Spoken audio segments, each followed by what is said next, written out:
Saretuz da, herritarrek behaien arten, herriko gaiei buruz mintzatu edo hitzein izateko sare sozial bat. Saretuzen eskaintze deuna da, herritarrak dauden tokian daudelarik, hau da, eozin herritan eondare, ekarpenak eta hauen erantzuna edo feedbacka jasotzea.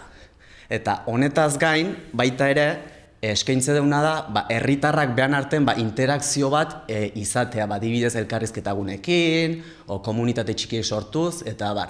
Daudena betire da, herri hobe bat lortzeko asmoarekin. Ekarpenak izatea dauzke lau motatakoak.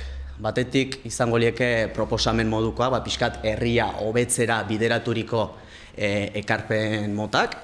Gero bestalde baita ere aukera aukiko lueke sartzeko azalpen eskaerako ekarpenak, adibidez dauzin kontsulta, informazio eskaera egiteko ekarpenak.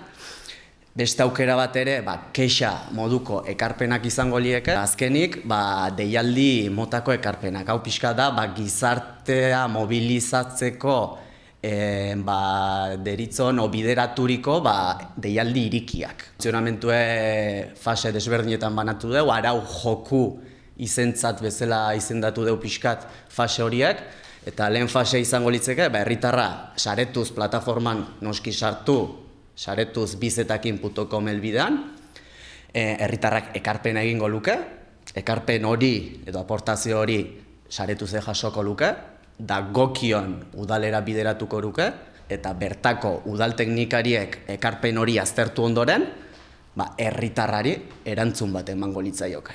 Eta gauze da, orain dela astebeteko kontua, Alegiko udalarekin adibidez lankidetza hitzarmen bat sinatu dugu, eta beraz, Alegiko herrian ekarpenak egiten dituzten erabiltzaileek, jada ekarpen horien erantzuna jasotzen hasiko dira, da feedback edo komunikazio bidirekzional hori kunplituko litzateke.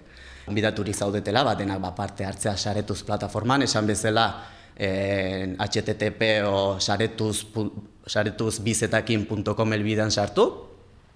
Eta bestalde baita ere, gonbidaturik zaudete, asteburu honetan ere Durangoko azokan izango gara saretu zerbitzu edo sare sozial hau aurkezten, eta bestei bare, gonbidaturik zaudete, bertara gerturatu nahi zuen guzti hori.